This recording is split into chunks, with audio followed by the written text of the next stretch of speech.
দেখুন, কি করে বুঝবেন যে আপনার গৃহে, আপনার বাড়িতে অলক্ষী বাসা বেঁধেছে?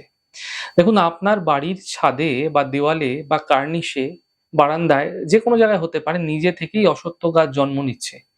আপনার বাড়িতে এমন হলে মনে রাখবেন অলক্ষী কিন্তু আপনাকে ধীরে, ধীরে গ্রাস করতে শুরু করেছে। তো দিন, দিন আপনার অর্থনৈতিক উন্নতি ব্যাহত হতে থাকবে, আর্থিক উন্নতি আটকে যাবে, ব্যয় প্রবণতা বৃদ্ধি পাবে, ঋণ অর্থাৎ লোনের জালে আপনি জড়িয়ে পড়বেন। অর্থনৈতিক সংকটও কিন্তু ভীষণভাবে আপনাদের সামনে উপস্থিত হতে আপনারা দেখতে পাবেন। কি করা উচিত? আপনাদের ক্ষেত্রে এরকম সময় শনিবার শুভ তিথিযুক্ত দিনে বাড়ির সদস্য যারা রয়েছেন অথবা বাড়ির সদস্য যদি না থেকে থাকে অন্য কাউকে দিয়ে, আপনি যিনি মালিক আছেন তিনি বাদ দিয়ে অন্য যে কেউ এই গাছটিকে তুলে ফেলুন। কাটবেন না।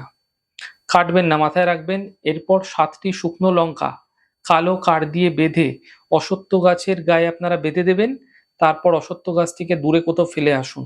যদি সম্ভব থাকে এমনটি করুন। আপনাদের ক্ষেত্রে মাথায় রাখতে হবে, যিনি বাড়ির মালিক আছেন তিনি ভুল করেও গাছটি তোলার সময়, গাছটি ফেলার সময় আপনি দেখবেন না, আপনি সামনে থাকবেন না। কালো কার ৭ বার পেঁচিয়ে ৭ টি শুকনো লঙ্কা সহ ফেলতে হবে। এই প্রক্রিয়ার মাধ্যমে আপনার গৃহে যে অলক্ষী ধীরে, ধীরে বাসা বাঁধছিল, তার হাত থেকে আপনারা দ্রুত রেহাই পেতে দেখতে পাবেন।